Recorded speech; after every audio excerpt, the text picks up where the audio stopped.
It was supposed to be just another Friday afternoon taping. Ellen was in her signature blue blazer, the audience was electric, and the energy in the studio was exactly what her producers loved. But in 13 minutes, something would happen that would stop the show completely, leaving 300 people speechless and Ellen herself walking off stage for the first time in 20 years. The Warner Brothers studio in Burbank buzzed with its usual pre-show energy. Cameras adjusted their angles, audience members chatted excitedly, and Ellen's production team ran through final checks. Today's guests were perfectly booked. A viral TikTok creator, a celebrity chef demonstrating holiday cookies, and a feel-good segment about a small-town teacher who'd started a free lunch program. Everything was routine until Ellen spotted her. Sitting in the third row, wearing a faded purple cardigan and clutching a manila envelope, was 82-year-old Margaret Chen. There was something about the way she sat perfectly still while everyone around her buzzed with excitement that caught Ellen's attention during the commercial break. "Who's the lady in purple?" Ellen asked her producer, Andy, nodding toward Margaret. "Oh, that's Margaret Chen from Sacramento. She's been trying to get tickets for 8 years. Her granddaughter finally got her in as a surprise." Ellen studied Margaret's face. The woman's eyes weren't on the cameras or the set design. They were fixed on Ellen with an intensity that felt different from typical fan excitement. It was almost like she was studying her, memorizing something. The show began with Ellen's usual monologue. She joked about holiday shopping, did her signature dance moves, and had the audience laughing within seconds. But every time she glanced toward the third row, Margaret wasn't laughing. She was just watching, clutching that envelope tighter. During the TikTok creator segment, Ellen couldn't shake the feeling that something was different about Margaret. When the cameras cut for another commercial break, Ellen made an unprecedented decision. She walked directly into the audience. "Hi there," Ellen said gently, approaching Margaret. "I'm Ellen." Margaret's eyes filled with tears immediately. "I know who you are," she whispered. "I've been watching you for 15 years, every single day."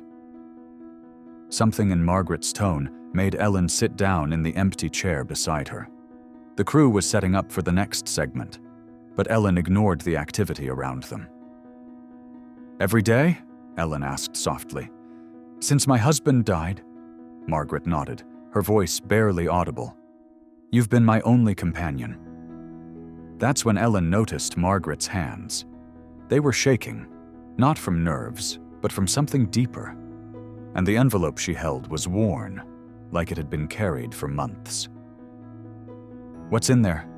Ellen asked gently. Margaret looked down at the envelope, then back at Ellen. "A letter. I wrote it to you 2 years ago, but I never sent it. I didn't know how to find you."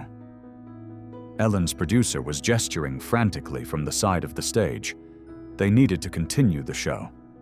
But Ellen raised her hand, signaling him to wait. "Can I read it?" Ellen asked. Margaret's tears came freely now. She handed Ellen the envelope with trembling hands. "I don't know why I brought it today. I thought maybe if I saw you in person, I could finally say thank you." Ellen opened the envelope carefully. The handwriting was shaky but neat, clearly written with great care. As Ellen's eyes scanned the first few lines, her expression changed completely. The letter began, "Dear Ellen, you saved my life, and you don't even know it." Ellen looked up at Margaret, then back at the letter.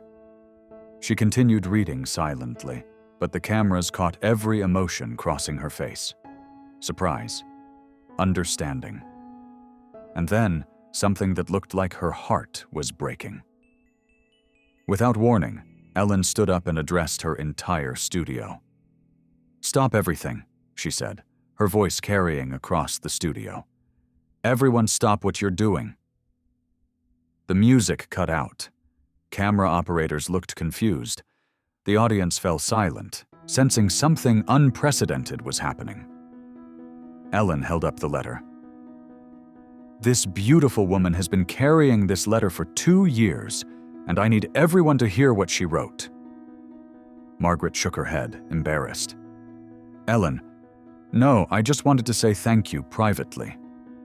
But Ellen gently took Margaret's hand. Sometimes thank yous need to be heard by everyone. With Margaret's permission, Ellen began reading aloud. "Dear Ellen, you saved my life and you don't even know it. When my husband Henry died 3 years ago, I wanted to die too. We were married for 58 years. I stopped eating, stopped leaving the house, stopped caring about anything.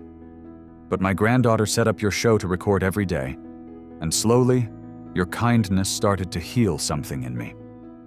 Ellen's voice cracked slightly, but she continued. "Every afternoon at 3 p.m., I watch you dance. I watch you hug people. I watch you give hope to strangers. And I remember what joy looks like. Some days you're the only person I hear laughing. Some days you're the only one who reminds me that good people still exist." The studio was completely silent now. Ellen looked around at her audience, her crew, her guests, all hanging on every word. "The letter goes on," Ellen said, looking directly at Margaret. "But I think the most important part is this. You taught me that even in the darkest times, we can choose to be kind. Even when we're broken, we can still spread love.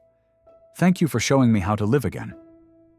Ellen carefully folded the letter and knelt down beside Margaret's chair. "You said I saved your life, but you just saved mine. Do you know why?" Margaret shook her head, tears streaming down her face. "Because sometimes I forget why I do this show. Sometimes it feels like just entertainment. But you reminded me that kindness isn't just entertainment. It's medicine. It's hope. It's everything." Ellen stood up and addressed her audience again. "We're going to do something different today. We're going to turn this into Margaret's show." Ellen gestured for Margaret to join her on stage. With help from Ellen and her granddaughter, Margaret made her way to Ellen's chair. "Margaret, for the next 20 minutes, you're the host. You ask me whatever you want. You tell these people whatever you want them to know. This is your stage." Margaret looked overwhelmed. "I can't host a show, Ellen." "You've been hosting Hope in your living room for 3 years, Ellen replied. "That's harder than hosting any TV show." For the next 20 minutes, the roles reversed. Margaret asked Ellen about her own struggles, her fears, her hopes. Ellen answered with a vulnerability rarely seen on television. Margaret shared stories about her husband, about learning to live alone, about the small moments of kindness that had kept her going. The audience listened in reverent silence. This wasn't entertainment anymore. It was 2 women, separated by 50 years in age, connecting over the universal experiences of loss, hope, and the power of human kindness. As the show wrapped, Ellen made one final gesture. She took off her blue blazer, the same style she'd worn for nearly every episode, and draped it around Margaret's shoulders. "This jacket has been with me through every show," Ellen said. "I want you to have it. And whenever you wear it, I want you to remember that you're not alone. You're part of a family that stretches across the world." The camera caught Margaret's face, transformed by joy, wrapped in Ellen's jacket like a hug. 6 months later, Ellen received another letter from Margaret. This one was shorter. "Dear Ellen, I'm teaching seniors at the community center how to dance. I show them your moves every Tuesday. We call it Ellen Hour. You're still saving lives. Love, Margaret." The episode never aired in its original format. Instead, Ellen's team created a special dedicated entirely to Margaret's story, raising awareness and funds for senior isolation programs. It became one of the most watched episodes in the show's history. Margaret still wears Ellen's jacket, and every Tuesday at the Sacramento Community Center, a room full of seniors learns that it's never too late to dance, to hope, to remember that kindness really is the only thing that matters.